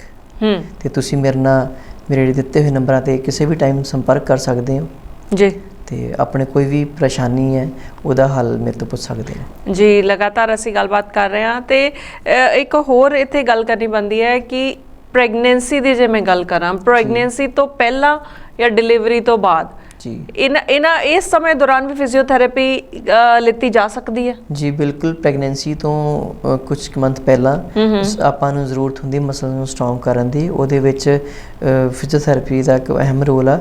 ਉਹ ਤੁਹਾਨੂੰ ਗਾਈਡ ਕਰਦੇ ਨੇ ਕਿ ਤੁਹਾਨੂੰ ਕਿਹੜੀ ਐਕਸਰਸਾਈਜ਼ ਕਰਨੀ ਚਾਹੀਦੀ ਹੈ ਤੇ ਕਿਹੜੀ ਐਕਸਰਸਾਈਜ਼ ਨਹੀਂ ਕਰਨੀ ਚਾਹੀਦੀ, ਤੇ ਤੁਹਾਨੂੰ ਕਿੱਦਾਂ ਆਪਣੇ ਮਸਲ ਸਟਰੋਂਗ ਕਰਨੇ ਚਾਹੀਦੇ ਨੇ, ਤੇ ਕਿਵੇਂ ਤੁਸੀਂ ਜੇ ਤੁਹਾਡੇ ਪੇਨ ਹੋ ਰਹੀ ਬੈਕ 'ਚ, ਤੇ ਮੋਸਟ ਪ੍ਰੋਬਬਲੀ ਆਪਾਂ ਦੇਖਦੇ ਹਾਂ ਪ੍ਰੈਗਨੈਂਸੀ ਦੇ ਦੌਰਾਨ ਬੈਕ ਪੇਨ ਸਟਾਰਟ ਹੋ ਜਾਂਦੀ ਹੈ। ਉਹਦੇ ਵਿੱਚ ਆਪਾਂ ਕੋਈ ਮੈਡੀਸਨ ਨਹੀਂ ਜ਼ਿਆਦਾ ਖਾ ਸਕਦੇ, ਨਾ ਆਪਾਂ ਕੋਈ ਮੋਡੈਲਿਟੀ ਯੂਜ਼ ਕਰ ਸਕਦੇ, ਨਾ ਮੈਡੀਟੇਸ਼ਨਸ ਯੂਜ਼ ਕਰਦੇ। ਉਹਦੇ ਵਿੱਚ ਇੱਕ ਮੈਨੂਅਲ ਥੈਰੇਪੀ ਜਿਹੜੀ ਹੈਗੀ ਉਹਦਾ ਬਹੁਤ ਅਹਿਮ ਰੋਲ ਆ, ਤੇ ਉਹਦੇ ਵਿੱਚ ਪੇਸ਼ੈਂਟ ਨੂੰ ਕਾਫੀ ਹੱਦ ਤੱਕ ਰਿਲੀਫ ਮਿਲ ਜਾਂਦਾ ਆ ਜੀ। ਤੇ ਜਦੋਂ ਡਿਲੀਵਰੀ ਹੋ ਗਈ ਉਸ ਤੋਂ ਬਾਅਦ ਕੀ ਹੁੰਦਾ, ਤੁਹਾਡੇ ਜਿਹੜੇ ਅਬਡੋਮੀਨਲ ਮਸਲਸ ਆ ਕਾਫੀ ਵੀਕ ਹੋਏ ਹੁੰਦੇ ਆ, ਤੇ ਉਹਦੀ ਪ੍ਰੋਪਰ ਸ਼ੇਪ ਦੇ ਵਿੱਚ ਲਿਆਉਣ ਵਾਸਤੇ ਕਿਹੜੀਆਂ ਐਕਸਰਸਾਈਜ਼ਾਂ ਕਰਨੀਆਂ ਚਾਹੀਦੀਆਂ ਨੇ ਉਹ ਤੁਹਾਨੂੰ ਫਿਜ਼ੀਓਥੈਰੇਪਿਸਟ ਅੱਛੇ ਤਰੀਕੇ ਨਾਲ ਦੱਸ ਸਕਦਾ ਜੀ। ਤੇ ਇਸ ਦੌਰਾਨ ਵੀ ਫਿਜ਼ੀਓਥੈਰੇਪੀ ਜਿਹੜੀ ਹੈ ਉਹ ਲਿੱਤੀ ਜਾ ਸਕਦੀ ਹੈ।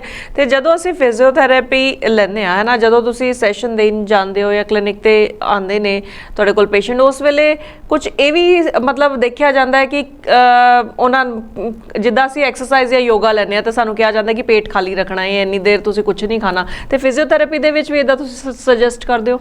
ਜੀ ਬਿਲਕੁਲ। ਹੈਵੀ ਡਾਈਟ ਨਹੀਂ ਹੋਣੀ ਚਾਹੀਦੀ, ਲਾਈਟ ਡਾਈਟ ਹੋਣੀ ਚਾਹੀਦੀ ਆ। ਪਰ ਜਦੋਂ ਅਸੀਂ ਵਿਗਰਸ ਐਕਸਰਸਾਈਜ਼ ਨਹੀਂ ਕਰਾਉਂਦੇ, ਜਦੋਂ ਆਪਾਂ ਨਾਰਮਲ ਐਕਸਰਸਾਈਜ਼ ਕਰਾਉਂਦੇ ਆ, ਉਹਦੇ ਵਿੱਚ ਖਾਣਾ ਖਾਦਾ ਜਾਂ ਨਹੀਂ ਖਾਦਾ ਦਾ ਕੋਈ ਜ਼ਿਆਦਾ ਰੋਲ ਨਹੀਂ ਹੁੰਦਾ। ਬਟ ਜਦੋਂ ਆਪਾਂ ਕਿਸੇ ਸਪੋਰਟਸਮੈਨ ਦੀ ਰੀਹੈਬਿਲਿਟੇਸ਼ਨ ਕਰਦੇ ਆ, ਉਹਦੇ ਵਿੱਚ ਸਾਨੂੰ ਚੀਜ਼ਾਂ ਦਾ ਧਿਆਨ ਰੱਖਣਾ ਹੁੰਦਾ ਆ ਕਿ ਹੁਣ ਭਰਿਆ ਪੇਟ ਤੇ ਕਈ ਵਾਰੀ ਪੇਸ਼ੈਂਟ ਨੂੰ ਰਨਿੰਗ ਕਰਾਉਣੀ ਹੋਵੇ, ਉਹਦੇ ਵਿੱਚ ਦਿੱਕਤ ਆ ਸਕਦੀ ਆ। ਸਪੋਰਟਸਮੈਨ ਵਿੱਚ ਸਾਨੂੰ ਚੀਜ਼ਾਂ ਦੇਖਣੀਆਂ ਪੈਂਦੀਆਂ, ਅਦਰਵਾਈਜ਼ ਤਾਂ ਨਾਰਮਲ ਕੋਈ ਇੱਦਾਂ ਦਾ ਨਹੀਂ ਹੈਗਾ ਕਿ ਖਾਲੀ ਪੇਟ ਕਰਨੀ ਚਾਹੀਦੀ ਹੈ, ਖਾਣਾ ਖਾ ਕੇ ਕਰਨੀ ਚਾਹੀਦੀ ਹੈ। ਹਾਂ, ਫਿਰ ਵੀ ਆਪਾਂ ਨੂੰ ਅੱਧੇ ਘੰਟੇ ਦਾ ਵਕਵਾਰ ਖਾਣਾ ਚਾਹੀਦਾ ਹੈ, ਖਾਣਾ ਖਾਣ ਤੋਂ ਬਾਅਦ ਜਾਂ ਖਾਣਾ ਖਾਣ ਤੋਂ ਪਹਿਲਾਂ। ਤੇ ਫਿਜ਼ੀਓਥੈਰੇਪੀ ਦੇ ਨਾਲ ਜੇ ਅਸੀਂ ਬਾਕੀ ਐਕਸਰਸਾਈਜ਼ ਜਾਂ ਯੋਗਾ ਵੀ ਕੰਟੀਨਿਊ ਕਰਦੇ ਹਾਂ ਤੇ ਇਹਦਾ ਕੁਝ ਆਪਸ ਦੇ ਵਿੱਚ ਨੁਕਸਾਨ ਤਾਂ ਨਹੀਂ ਹੋ ਸਕਦਾ? ਕੀ ਫਾਇਦਾ ਹੀ ਹੋਏਗਾ ਸਾਨੂੰ? ਜੇ ਤਾਂ ਤੁਸੀਂ ਨਾਰਮਲ, ਤੁਹਾਨੂੰ ਕੋਈ ਪੇਨ ਨਹੀਂ ਹੈ, ਜਿਵੇਂ ਸ਼ਿਆਟਿਕਾ ਦੀ ਕੋਈ ਦਰਦ ਨਹੀਂ ਹੈ, ਤੁਹਾਨੂੰ ਬੈਕ ਪੇਨ ਨਹੀਂ ਹੈ ਜਾਂ ਸਰਵਾਈਕਲ ਪੇਨ ਨਹੀਂ ਹੈ, ਉਹਦੇ ਵਿੱਚ ਤੁਸੀਂ ਨਾਰਮਲ ਯੋਗਾ ਕਰ ਸਕਦੇ ਆ ਜੀ। ਯੋਗਾ ਬਹੁਤ ਵਧੀਆ ਸਾਇੰਸ ਹੈ, ਯੋਗਾ ਬਹੁਤ ਅੱਛੀ ਟੈਕਨੀਕਸ ਹੈ ਕਿ ਤੁਸੀਂ ਜਿਹੜਾ ਬੰਦਾ ਫਿੱਟ ਆ ਉਹਨੇ ਆਪਣੇ ਆਪ ਨੂੰ ਅੱਗੇ ਕਿੱਦਾਂ ਫਿੱਟ ਰੱਖਣਾ ਹੈ। ਜੇ ਕੋਈ ਪਰਸਨ ਪੇਸ਼ੈਂਟ ਆ, ਜੇ ਕੋਈ ਸ਼ਿਆਟਿਕਾ ਦਾ ਪੇਸ਼ੈਂਟ ਆ ਜਾਂ ਸਰਵਾਈਕਲ ਦਾ ਪੇਸ਼ੈਂਟ ਆ, ਉਹਲੀ ਆਪਾਂ ਨਾਰਮਲ ਐਕਸਰਸਾਈਜ਼ ਨਹੀਂ ਦੱਸ ਸਕਦੇ ਤੇ ਉਹ ਐਕਸਰਸਾਈਜ਼ ਅਸੀਂ ਤੁਹਾਡੀ ਬਾਇਓਮੈਕੈਨਿਕਸ ਦੇਖ ਕੇ, ਤੁਹਾਡੇ ਅਲਾਈਨਮੈਂਟ ਦੇਖ ਕੇ, ਜੁਆਇੰਟਸ ਦੀ, ਤੁਹਾਡੇ ਵਰਟੀਬਰਾਸ ਦੀ ਅਲਾਈਨਮੈਂਟ ਦੇਖ ਕੇ, ਜਾਂ ਲੋੜ ਪਵੇ ਤਾਂ ਤੁਹਾਡੇ ਐਕਸਰੇ ਵਗੈਰਾ ਕਰਵਾ ਕੇ ਸਾਨੂੰ ਦੇਖ ਕੇ ਜ਼ਰੂਰਤ ਪੈਂਦੀ ਹੈ ਕਿ ਹਾਂ ਪੇਸ਼ੈਂਟ ਨੂੰ ਆਪਾਂ ਐਕਸਰਸਾਈਜ਼ ਦੱਸ ਸਕਦੇ ਹਾਂ ਕਿ ਨਹੀਂ ਦੱਸ ਸਕਦੇ। ਜੇ ਤੁਸੀਂ ਪੇਨ ਦੇ ਵਿੱਚ ਹੋ ਫਿਰ ਤੁਸੀਂ ਆਪਣੇ ਫਿਜ਼ੀਓਥੈਰੇਪਿਸਟ ਨਾਲ ਕੰਸਲਟ ਕਰੋ, ਉਹਨਾਂ ਤੋਂ ਐਕਸਰਸਾਈਜ਼ ਪੁੱਛੋ। ਜੇ ਤੁਸੀਂ ਬਿਲਕੁਲ ਫਿਟ ਫਾਈਨ ਹੋ, ਤੁਸੀਂ ਆਪਣੇ ਨੂੰ ਹੋਰ ਫਿਟ ਰੱਖਣਾ ਚਾਹੁੰਦੇ ਹੋ, ਫਿਰ ਤੁਸੀਂ ਯੋਗਾ ਕੰਟੀਨਿਊ ਕਰ ਸਕਦੇ ਹੋ ਜੀ। ਤੇ ਸੈਸ਼ਨ ਲੈਣ ਤੋਂ ਬਾਅਦ ਜਦੋਂ ਇੱਕ ਵਾਰੀ ਪੇਸ਼ੈਂਟ ਜਿਹੜਾ ਬਿਲਕੁਲ ਠੀਕ ਹੋ ਜਾਂਦਾ ਹੈ, ਫਿਰ ਜੇ ਉਹ ਕਹਿੰਦਾ ਹੈ ਕਿ ਮੈਂ ਜਿਮ ਦੇ ਵਿੱਚ ਜਾਣਾ ਹੈ ਜਾਂ ਮੈਂ ਹੈਵੀ ਐਕਸਰਸਾਈਜ਼ ਕਰਨੀ ਹੈ, ਤੇ ਤੁਸੀਂ ਫਿਰ ਕੀ ਰეკਮੈਂਡ ਕਰਦੇ ਹੋ ਉਸ ਵੇਲੇ? ਦੇਖੋ ਜੀ, ਇਹ ਤਾਂ ਜਦੋਂ ਪੇਸ਼ੈਂਟ ਦੀ ਰਿਕਵਰੀ ਹੋ ਜਾਂਦੀ ਆ, ਅਸੀਂ ਯਕਦਮ ਪੇਸ਼ੈਂਟ ਨੂੰ ਨਹੀਂ ਕਹਿੰਦੇ ਕਿ ਤੁਸੀਂ ਜਿਮ ਵਿੱਚ ਐਕਸਰਸਾਈਜ਼ ਹੈਵੀ ਲਗਾਓ, ਬਟ ਗ੍ਰੈਜੂਅਲੀ ਹੌਲੀ ਲਾਈਟ ਵੇਟ ਤੋਂ ਤੁਸੀਂ ਸਟਾਰਟ ਕਰੋ। ਜਿੱਦਾਂ ਤੁਹਾਡਾ ਰੂਟੀਨ ਸੀ, ਪਹਿਲਾਂ ਲਾਈਟ ਤੋਂ ਆਪਾਂ ਸਟਰੈਂਥਨਿੰਗ ਵੱਲ ਆਉਣਾ ਆ। ਹੌਲੀ ਪਹਿਲਾਂ ਆਪਣੀ ਐਂਡਿਓਰੈਂਸ ਵਧਾਓ ਲਾਈਟ ਵੇਟ ਦੇ ਨਾਲ। ਜਦੋਂ ਤੁਹਾਡੀ ਐਂਡਿਓਰੈਂਸ ਵੱਧ ਗਈ ਫਿਰ ਤੁਸੀਂ ਪਾਵਰ ਵੱਲ ਜਾਓ, ਫਿਰ ਤੁਸੀਂ ਆਪਣੇ ਮਸਲਸ ਵੱਲ ਜਾਓ। ਤੇ ਜੇ ਬੈਕ ਪੇਨ ਦੀ ਗੱਲ ਕਰੀਏ, ਤੇ ਆਮ ਜੇ ਬੈਕ ਪੇਨ ਰਹਿੰਦੀ ਹੈ ਘਰ ਦੇ ਵਿੱਚ, ਲੇਡੀਜ਼ ਦੀ ਗੱਲ ਕਰੀਏ ਜਾਂ ਹੋਰ ਵੀ ਕਿਸੇ ਨੂੰ ਵੀ ਬੈਕ ਪੇਨ ਰਹਿੰਦੀ ਹੈ, ਜ਼ਿਆਦਾ ਸਮੇਂ ਅਸੀਂ ਮੋਬਾਈਲ ਤੇ ਕੰਮ ਕਰਦੇ ਹਾਂ ਜਾਂ ਕੰਪਿਊਟਰ ਦੀ ਜੌਬ ਹੈ ਸਾਡੀ, ਤੇ ਉਸ ਵੇਲੇ ਜੇ ਬੈਕ ਪੇਨ ਸਾਨੂੰ ਰਹਿੰਦੀ ਹੈ ਤਾਂ ਕੀ ਅਸੀਂ ਕਰ ਸਕਦੇ ਹਾਂ? ਦੇਖੋ ਜੀ, ਪਹਿਲਾਂ ਬੈਕ ਪੇਨ ਕਿਸੇ ਨੂੰ ਵੀ ਹੋ ਸਕਦੀ ਹੈ, ਬੱਚੇ ਤੋਂ ਲੈ ਕੇ ਬਜ਼ੁਰਗ ਤੱਕ ਕਿਸੇ ਨੂੰ ਵੀ ਹੋ ਸਕਦੀ ਹੈ।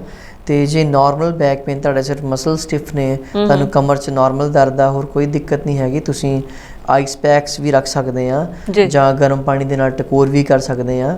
ਇਹ ਫਸਟ ਘਰ ਜੋ ਤੁਸੀਂ ਚੀਜ਼ ਕਰ ਸਕਦੇ ਆ। ਜੇ ਫਿਰ ਵੀ ਤੁਹਾਡੀ ਪੇਨ ਨਹੀਂ ਹਟਦੀ ਫਿਰ ਤੁਸੀਂ ਕਿਸੇ ਫਿਜ਼ੀਓਥੈਰੇਪਿਸਟ ਦੇ ਨਾਲ ਕੰਸਲਟ ਕਰ ਸਕਦੇ ਆ ਜੀ। ਜਿਸ ਬੱਚਿਆਂ ਦੀ ਮੈਂ ਗੱਲ ਕਰਾਂ ਕਿ ਅੱਜ ਕੱਲ ਸਕੂਲ ਨਹੀਂ ਜਾ ਰਹੇ, ਆਨਲਾਈਨ ਕਲਾਸਿਸ ਚੱਲ ਰਹੀਆਂ ਨੇ ਤੇ ਕਾਫੀ ਦੇਰ ਬੱਚੇ ਜਿਹੜੇ ਮੋਬਾਈਲ ਤੇ ਜਾਂ ਲੈਪਟਾਪ ਤੇ ਕਲਾਸਿਸ ਲਗਾ ਰਹੇ ਨੇ, ਕਾਫੀ ਦੇਰ ਬੈਠਣ ਕਰਕੇ ਬੱਚੇ ਵੀ ਕਈ ਵਾਰੀ ਕਹਿ ਦਿੰਦੇ ਨੇ ਕਿ ਕਮਰ ਦੇ ਵਿੱਚ ਦਰਦ ਹੋ ਰਹੀ ਹੈ ਜਾਂ ਮੋਢੇ ਦੁਖ ਰਹੇ ਨੇ, ਤੇ ਇਹ ਮਤਲਬ ਇਸ ਵੇਲੇ ਵੀ ਕੋਈ ਉਹਨਾਂ ਨੂੰ ਅਸੀਂ ਐਕਸਰਸਾਈਜ਼ ਦੱਸ ਸਕਦੇ ਹਾਂ ਫਿਜ਼ੀਓਥੈਰੇਪੀ ਦੀ? ਬਿਲਕੁਲ ਜੀ, ਤੁਸੀਂ ਇੱਕ ਵਾਰੀ ਡਾਕਟਰ ਸਾਹਿਬ ਨਾਲ ਕੰਸਲਟ ਕਰ ਸਕਦੇ ਹੋ। ਉੱਥੇ ਜਾ ਕੇ ਉਹਨਾਂ ਨੂੰ ਆਪਣੀ ਚੀਫ ਕੰਪਲੇਂਟ ਦੱਸੋ, ਉਸ ਦੇ ਅਕੋਰਡਿੰਗਲੀ ਤੁਹਾਨੂੰ ਡਾਕਟਰ ਗਾਈਡ ਕਰ ਦੇਣਗੇ ਕਿ ਬੱਚਿਆਂ ਨੂੰ ਕਿਹੜੀ ਐਕਸਰਸਾਈਜ਼ ਕਰਾਉਣੀ ਚਾਹੀਦੀ ਹੈ। ਐਕਚੁਅਲੀ ਜਿਹੜੀ ਐਕਸਰਸਾਈਜ਼ ਆ ਉਹ ਏਜ ਤੇ ਡਿਪੈਂਡ ਕਰਦੀ ਹੈ, ਏਜ ਤੇ ਡਿਪੈਂਡ ਕਿ ਆਪਾਂ ਬੱਚਿਆਂ ਨੂੰ ਆ ਐਕਸਰਸਾਈਜ਼ ਕਰਵਾ ਸਕਦੇ ਹਾਂ, ਯੰਗਸਟਰਸ ਨੂੰ ਆ ਕਰਵਾ ਸਕਦੇ ਹਾਂ, ਜਿਹੜੇ ਬਜ਼ੁਰਗ ਆ ਉਹਨਾਂ ਨੂੰ ਆਪਾਂ ਇਹ ਕਰਵਾ ਸਕਦੇ ਹਾਂ। ਇਹ ਤੁਹਾਡੀ ਏਜ ਤੇ ਬਹੁਤ ਮੈਟਰ ਕਰਦਾ ਹੈ, ਕਿਉਂਕਿ ਹਰੇਕ ਦੀ ਮਸਲ ਪਾਵਰ ਅਲੱਗ-ਅਲੱਗ ਹੁੰਦੀ ਹੈ ਤੇ ਸਾਨੂੰ ਉਸ ਹਿਸਾਬ ਨਾਲ ਹੀ ਐਕਸਰਸਾਈਜ਼ ਦਾ ਪ੍ਰੋਟੋਕੋਲ ਬਣਾਉਣਾ ਪੈਂਦਾ ਹੈ। ਪ੍ਰੋਟੋਕੋਲ ਉਸ ਹਿਸਾਬ ਨਾਲ ਤੁਹਾਨੂੰ ਬਣਾਉਣਾ ਪੈਂਦਾ। ਤੇ ਇੱਥੇ ਹੁਣ ਗੱਲ ਅਸੀਂ ਕਰਾਂਗੇ ਜਿਹੜੀ ਇੱਕ ਬੜੀ ਵੱਡੀ ਸਮੱਸਿਆ ਹੈ ਫਿਜ਼ੀਓਥੈਰੇਪੀ ਦੇ ਨਾਲ ਜੋੜਿਆ ਜਾਂਦਾ ਹੈ, ਸੋਚਿਆ ਜਾਂਦਾ ਹੈ ਕਿ ਫਿਜ਼ੀਓਥੈਰੇਪੀ ਨਾਲ ਉਹ ਠੀਕ ਹੋ ਜਾਂਦੀ, ਉਹ ਹੈ ਲਕਵਾ ਜੀ, ਹੈ ਨਾ। ਲਕਵਾ ਬਾਰੇ ਸੁਣਿਆ ਗਿਆ ਕਿ ਫਿਜ਼ੀਓਥੈਰੇਪੀ ਦੇ ਨਾਲ ਉਹ ਠੀਕ ਹੋ ਜਾਂਦੀ ਹੈ ਜੇ ਪ੍ਰੋਪਰ ਅਸੀਂ ਉਹਦਾ ਟ੍ਰੀਟਮੈਂਟ ਲੈਂਦੇ ਆ ਥੈਰੇਪਿਸਟ ਦੇ ਨਾਲ। ਲਕਵਾ, ਪਹਿਲੀ ਗੱਲ ਇਹ ਕਿ ਲਕਵਾ ਹੈ ਕੀ ਜੀ? ਲਕਵਾ ਇੱਕ ਫੇਸ ਦੀ ਜਿਹੜੀ ਆਪਣੀ ਨਰਵ ਹੈ, ਫੇਸ਼ੀਅਲ ਨਰਵ, ਜਦੋਂ ਉਹਦਾ ਪੈਰਾਲਿਸਿਸ ਹੋ ਜਾਂਦਾ ਉਹਨੂੰ ਆਪਾਂ ਲਕਵਾ ਕਹਿ ਦਿੰਦੇ ਆਮ ਭਾਸ਼ਾ ਦੇ ਵਿੱਚ। ਜੀ। ਉਹ ਕਿਸੇ ਵੀ ਵਾਇਰਲ ਇਨਫੈਕਸ਼ਨ ਕਰਕੇ ਹੋ ਸਕਦਾ ਹੈ ਤੇ ਇਹਦਾ ਜਿਹੜਾ ਪੀਰੀਅਡ ਹੁੰਦਾ ਹੈ ਘੱਟੋ ਘੱਟ ਇਹ 4 ਤੋਂ 6 ਹਫ਼ਤੇ ਲੈਂਦੀ ਰਿਕਵਰ ਹੋਣ ਨੂੰ। ਪਰ ਫਿਜ਼ੀਓਥੈਰੇਪੀ ਦੇ ਵਿੱਚ ਅਸੀਂ ਕੁਛ ਇਲੈਕਟ੍ਰੋਥੈਰੇਪੀ ਦੇ ਨਾਲ ਸਾਡੀਆਂ ਸਟਿਮੂਲੇਸ਼ਨ ਮਸ਼ੀਨਸ ਹੁੰਦੀਆਂ ਨੇ ਜਿਨ੍ਹਾਂ ਆਪਾਂ ਮਸਲਸ ਨੂੰ ਰੀਐਜੂਕੇਟ ਕਰਦੇ ਹਾਂ, ਸਟਿਮੂਲੇਟ ਕਰਦੇ ਹਾਂ ਕਿ ਜਿਹੜਾ ਮਸਲ ਆ ਵੇਸਟ ਨਾ ਹੋਵੇ। ਤੇ ਕੁਛ ਐਕਸਰਸਾਈਜ਼ ਦੱਸਦੇ ਪੇਸ਼ੈਂਟ ਨੂੰ ਜਿਹਦੇ ਨਾਲ ਉਹਦੇ ਮਸਲ ਦੀ ਰਿਕਵਰੀ ਜਲਦੀ ਹੋ ਜਾਵੇ। ਤੇ ਕੁਛ ਮਸਾਜ ਵਗੈਰਾ ਅਸੀਂ ਫੇਸ ਦੀ ਕਿਸੇ ਦੱਸਦੇ ਪੇਸ਼ੈਂਟ ਨੂੰ ਕਿ ਕਿਸ ਵੇ ਦੇ ਨਾਲ ਕਰਨੀ ਆ, ਕਿ ਇਹ ਵੀ ਬਹੁਤ ਜ਼ਰੂਰੀ ਹੈ ਕਿ ਕਿਸ ਵੇ ਦੇ ਨਾਲ ਕਰਨੀ ਆ। ਤੇ ਉਹ ਸਾਰਾ ਚੀਜ਼ਾਂ ਦਾ ਕੰਬੀਨੇਸ਼ਨ ਹੋ ਕੇ ਤੇ ਪੇਸ਼ੈਂਟ ਛੇਤੀ ਰਿਕਵਰ ਕਰ ਜਾਂਦਾ ਹੈ। ਤੇ ਜੇ ਗੱਲ ਕਰੀਏ ਅਧਰੰਗ ਦੀ, ਹੈ ਨਾ, ਅਧਰੰਗ ਦਾ ਵੀ ਜਿਹੜਾ ਇਲਾਜ ਉਹ ਫਿਜ਼ੀਓਥੈਰੇਪੀ ਦੇ ਨਾਲ ਸੰਭਵ ਹੈ, ਰਿਕਵਰੀ ਹੋ ਜਾਂਦੀ ਹੈ ਜੀ। ਅਧਰੰਗ ਦੀ ਗੱਲ ਕਰੀਏ ਤੇ ਅਧਰੰਗ ਹੈਮੀਪਲੀਜੀਆ ਉਹਨੂੰ ਕਹਿ ਦਿੰਦੇ, ਇੱਕ ਪਾਸਾ ਖੜ ਜਾਣਾ, ਨਾਰਮਲੀ ਸਟ੍ਰੋਕ ਜਿਹਨੂੰ ਆਪਾਂ ਕਹਿੰਦੇ ਆ, ਸਟ੍ਰੋਕ ਕਰਕੇ ਹੀ ਹੈਮੀਪਲੀਜੀਆ ਹੁੰਦਾ ਆ। ਉਹਦੇ ਵਿੱਚ ਫਿਜ਼ੀਓਥੈਰੇਪੀ ਦਾ ਬਹੁਤ ਮੇਨ ਰੋਲ ਆ, ਪਰ ਇਹਦੇ ਵਿੱਚ ਫਿਜ਼ੀਓਥੈਰੇਪੀ ਜਿਹੜੀ ਆ ਉਹ ਪੇਸ਼ੈਂਟ ਦੇ ਸਟੇਜਸ ਤੇ ਡਿਪੈਂਡ ਕਰਦੀ ਆ। ਸਭ ਤੋਂ ਪਹਿਲੀ ਸਟੇਜ ਹੁੰਦੀ ਹੈ ਜਦੋਂ ਸਟ੍ਰੋਕ ਹੋ ਜਾਂਦਾ ਪੇਸ਼ੈਂਟ ਨੂੰ, ਫਲੈਸਿਡ ਸਟੇਜ, ਜਿਹਦੇ ਵਿੱਚ ਪੇਸ਼ੈਂਟ ਦੇ ਜਿੰਨੇ ਵੀ ਮਸਲਸ ਹੈਗੇ ਬਾਡੀ ਦੇ ਇੱਕ ਸਾਈਡ ਦੇ ਉਹ ਬਿਲਕੁਲ ਵੀਕ ਹੋ ਜਾਂਦੇ ਆ, ਫਲੈਸਿਡ ਹੋ ਜਾਂਦੇ ਆ, ਮੀਨਸ ਡੈਡ ਹੋ ਜਾਂਦੇ ਆ ਤੇ ਵਰਕਆਊਟ ਨਹੀਂ ਕਰਦੇ। ਉਹਦੇ ਵਿੱਚ ਜ਼ਰੂਰੀ ਹੁੰਦਾ ਪੇਸ਼ੈਂਟ ਦੀ ਪੋਜੀਸ਼ਨਿੰਗ। ਪੋਜੀਸ਼ਨਿੰਗ ਮੀਨਸ ਪੇਸ਼ੈਂਟ ਨੂੰ ਆਪਾਂ ਕਿੱਦਾਂ ਪਾਸਾ ਦਵਾਉਣਾ ਆ, ਪੇਸ਼ੈਂਟ ਦੀ ਲੱਤਾਂ ਦੇ ਵਿੱਚ ਸਰਾਣੇ ਦੇ ਕੇ ਰੱਖਣੇ ਆ, ਪੇਸ਼ੈਂਟ ਦੀ ਨੈਕ ਥੱਲੇ ਪਿੱਲੋ ਦੇ ਕੇ ਰੱਖਣਾ ਆ ਕਿ ਪੇਸ਼ੈਂਟ ਦੇ ਬੈੱਡ ਸੋਰਸ ਨਾ ਹੋਣ। ਹਰੇਕ 1 ਘੰਟੇ ਬਾਅਦ ਪੇਸ਼ੈਂਟ ਦੀ ਆਪਾਂ ਪੋਜੀਸ਼ਨ ਚੇਂਜ ਕਰ ਦੇਣੀ ਕਿ ਇੱਕ ਜਗ੍ਹਾ ਤੇ ਲੰਮੇ ਪੈਣ ਦੇ ਨਾਲ ਮਰੀਜ਼ ਦੇ ਬੈੱਡ ਸੋਰਸ ਜਾਂ ਛਾਲੇ ਨਾ ਹੋ ਜਾਣ ਤੇ ਪੇਸ਼ੈਂਟ ਦੀ ਪ੍ਰੋਪਰ ਸਫਾਈ ਰੱਖਣੀ ਆ। ਤੇ ਇਹ ਅਸੀਂ ਪੇਸ਼ੈਂਟ ਦੇ ਜਿਹੜੇ ਗਾਈਡ ਹੁੰਦੇ ਉਹਨਾਂ ਨੂੰ ਜਾਂ ਫੈਮਿਲੀ ਮੈਂਬਰਸ ਹੁੰਦੇ ਆ ਗਾਈਡ ਕਰਦੇ ਆ ਕਿ ਤੁਸੀਂ ਆਹ ਚੀਜ਼ਾਂ ਕਰਨੀਆਂ ਨੇ। ਤੇ ਦੂਜੀ ਹੈਗੀ ਆ ਕਿ ਆਪਾਂ ਜਿਹੜਾ ਜੁਆਇੰਟ ਵਾ, ਸਾਰੇ ਜੁਆਇੰਟ ਜਿੰਨੇ ਵੀ ਜੁਆਇੰਟ ਆ ਬਾਡੀ ਦੇ, ਉਹਨੂੰ ਉਹਦੀ ਰੇਂਜ ਆਫ ਮੋਸ਼ਨ ਮੇਨਟੇਨ ਰੱਖਣੀ ਹੁੰਦੀ ਆ ਕਿ ਉਹਦੀ ਮੂਵਮੈਂਟ ਨਹੀਂ ਰੁਕਣੀ ਚਾਹੀਦੀ। ਉਹਦੇ ਵਾਸਤੇ ਅਸੀਂ ਪੇਸ਼ੈਂਟ ਦੇ ਫੈਮਿਲੀ ਮੈਂਬਰਸ ਨੂੰ ਜਾਂ ਪੇਸ਼ੈਂਟ ਨੂੰ ਪੈਸਿਵ ਮੂਵਮੈਂਟਸ ਕਰਵਾਈ ਦੀਆਂ ਨੇ, ਸਿਖਾਈ ਦੀਆਂ ਨੇ ਫੈਮਿਲੀ ਮੈਂਬਰਸ ਨੂੰ ਕਿ ਇੱਦਾਂ ਐਕਸਰਸਾਈਜ਼ ਕਰਵਾਉਣੀ ਆ ਕਿ ਜੋੜ ਜਾਮ ਨਾ ਹੋਣ ਇਹਨਾਂ ਦੇ, ਉਹ ਚੱਲਦੇ ਰਹਿਣ। ਦੂਜੀ ਸਟੇਜ ਆਪਣੀ ਆ ਜਾਂਦੀ ਆ ਸਪਾਸਟਿਕ ਸਟੇਜ। ਉਹਦੇ ਵਿੱਚ ਕੀ ਹੁੰਦਾ, ਜਿਹੜੇ ਮਸਲਸ ਆ ਉਹ ਟਾਈਟ ਹੋਣਾ ਸ਼ੁਰੂ ਹੋ ਜਾਂਦੇ ਆ।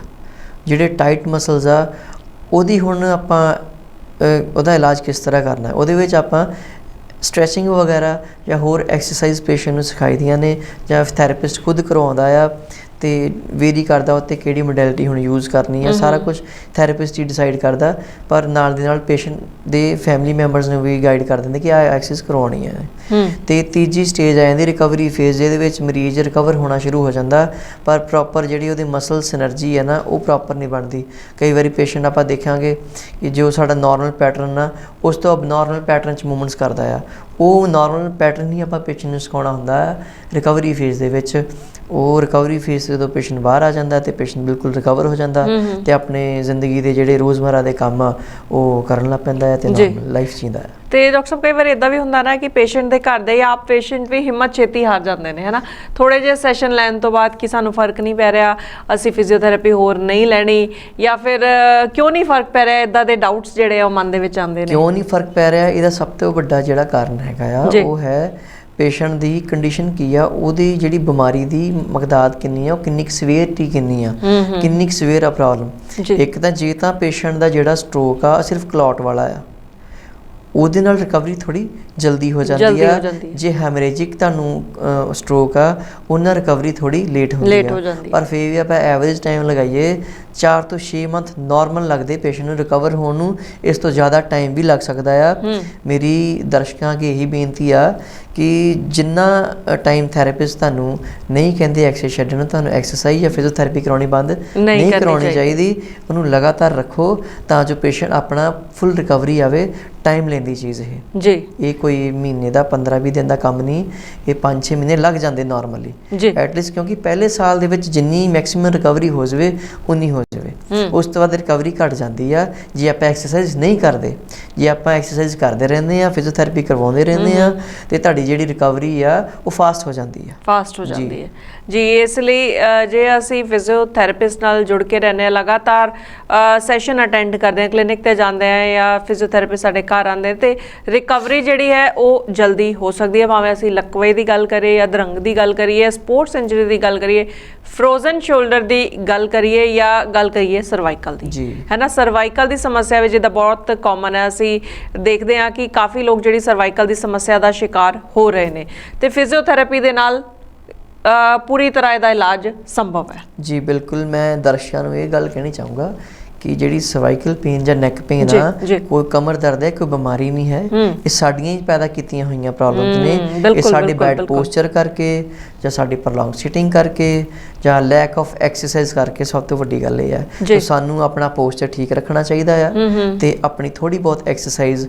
ਸਵੇਰ ਜਾਂ ਸ਼ਾਮ ਜਦੋਂ ਵੀ ਤੁਹਾਨੂੰ ਟਾਈਮ ਮਿਲਦਾ ਕਰਦੇ ਰਹਿਣਾ ਚਾਹੀਦਾ। ਆਪਣੀ ਬਾਡੀ ਨੂੰ ਟਾਈਮ ਜ਼ਰੂਰ ਦਿਓ। ਮੈਂ ਤਾਂ ਇਹ ਕਹੂੰਗਾ ਕਿ 35 ਤੋਂ 40 ਮਿੰਟ ਸਵੇਰੇ ਜਾਂ ਸ਼ਾਮੀ ਆਪਣੀ ਬਾਡੀ ਨੂੰ ਟਾਈਮ ਜ਼ਰੂਰ ਦਿਓ ਕਿ ਦੇਖੋ ਰੋਜ਼ ਐਕਸਰਸਾਈਜ਼ ਕਰਕੇ ਆਪਣੇ ਜੋੜ ਚਲਾਓ, ਰੋਜ਼ ਆਪਣੀ ਹਰੇਕ ਮੂਵਮੈਂਟ ਕਰੋ ਕਿ ਤੁਹਾਡੀ ਮੂਵਮੈਂਟਸ ਫਾਈਨ ਆ, ਕੋਈ ਦਿੱਕਤ ਪਰੇਸ਼ਾਨੀ ਤਾਂ ਨਹੀਂ। ਜਿੱਥੇ ਤੁਹਾਨੂੰ ਲੱਗੇ ਕਿ ਹਾਂ ਮੇਰੇ ਇੱਥੇ ਪੇਨ ਸਟਾਰਟ ਆ, ਤੁਹਾਨੂੰ ਆਪਣੇ ਫਿਜ਼ੀਓਥੈਰੇਪਿਸਟ ਦੇ ਨਾਲ ਸਲਾਹ ਕਰ ਲੈਣੀ ਚਾਹੀਦੀ ਕਿ ਤੁਹਾਡੀ ਪ੍ਰੋਬਲਮ ਜ਼ਿਆਦਾ ਨਾ ਵਧੇ। ਜੀ ਬਿਲਕੁਲ। ਤੇ ਜਿਸ ਅੱਜ ਕੱਲ੍ਹ ਦੇ ਸਮੇਂ ਦੀ ਗੱਲ ਕਰੀਏ, ਅਸੀਂ ਦੇਖ ਰਹੇ ਹਾਂ ਕਿ ਕਰੋਨਾ ਵਾਇਰਸ ਜਿਹੜਾ ਹੈ ਉਹ ਦਿਨੋਂ ਦਿਨ ਫੈਲਦਾ ਜਾ ਰਿਹਾ ਹੈ ਨਾ। ਇਸ ਵੇਲੇ ਜਿਹੜੇ ਪੇਸ਼ੈਂਟ ਤੁਹਾਡੇ ਕੋਲ ਕਲੀਨਿਕ ਤੇ ਆਉਂਦੇ ਨੇ ਜਾਂ ਤੁਸੀਂ ਵੀ ਘਰ ਦੇ ਵਿੱਚ ਜਾਂਦੇ ਹੋ ਥੈਰੇਪੀ ਦੇਣ, ਤੇ ਕਿੱਦਾਂ ਸਾਵਧਾਨੀਆਂ ਜਿਹੜੀਆਂ ਉਹ ਵਰਤੀਆਂ ਜਾਂਦੀਆਂ ਨੇ ਫਿਜ਼ੀਓਥੈਰੇਪੀ ਦੇ ਸੈਸ਼ਨ ਦੇਣ ਦੇ ਦੌਰਾਨ? ਦੇਖੋ ਜੀ, ਅੱਜ ਦੇ ਟਾਈਮ 'ਚ ਤਾਂ ਬਹੁਤ ਹੀ ਜ਼ਿਆਦਾ ਸਾਵਧਾਨੀ ਵਰਤਣੀ ਚਾਹੀਦੀ। ਵਰਲਡ ਵਾਈਡ ਪੈਂਡੈਮਿਕ ਹੈਗਾ ਆ, ਇਹਦੇ ਵਿੱਚ ਤੁਸੀਂ ਆਪਣਾ ਮਾਸਕ ਲਗਾ ਕੇ ਰੱਖੋ, ਥੋੜੀ ਦੂਰੀ ਬਣਾ ਕੇ ਰੱਖੋ। ਆਪਣੇ ਜਦੋਂ ਪੇਸ਼ੈਂਟ ਨੂੰ ਟਰੀਟ ਕਰਦੇ ਹਾਂ ਅਸੀਂ ਗਲਵਜ਼ ਤੇ ਮਾਸਕ ਪ੍ਰੋਪਰ ਯੂਜ਼ ਕਰਦੇ ਹਾਂ,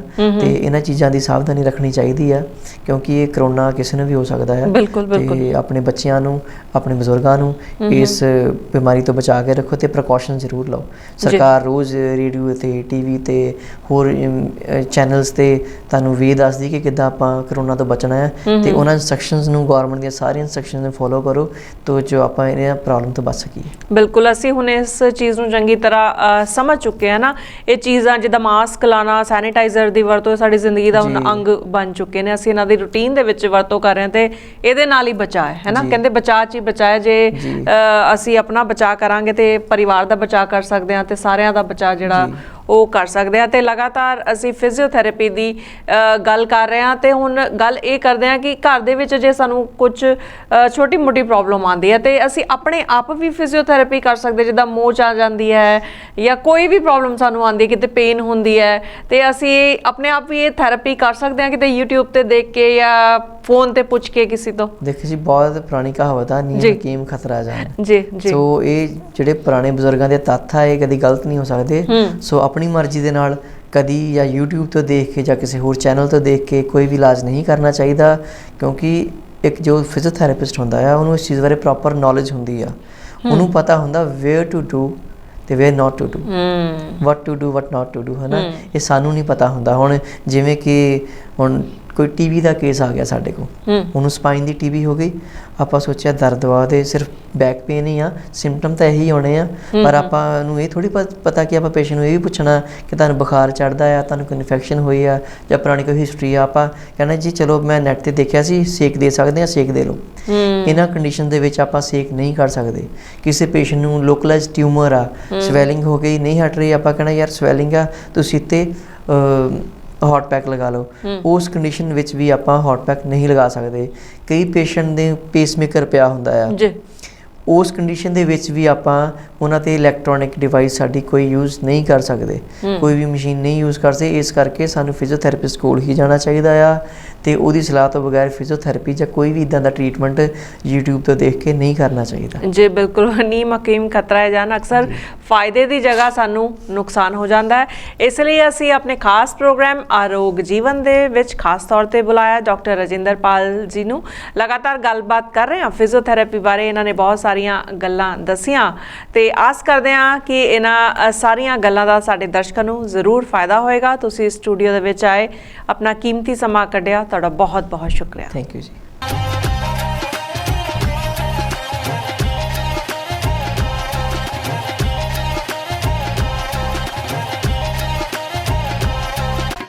For more updates, download Punjab One TV app free on Roku, Tikri TV, Google Play Store, iOS. Like, follow and share our Facebook page. YouTube channel भी subscribe कर सकते हो।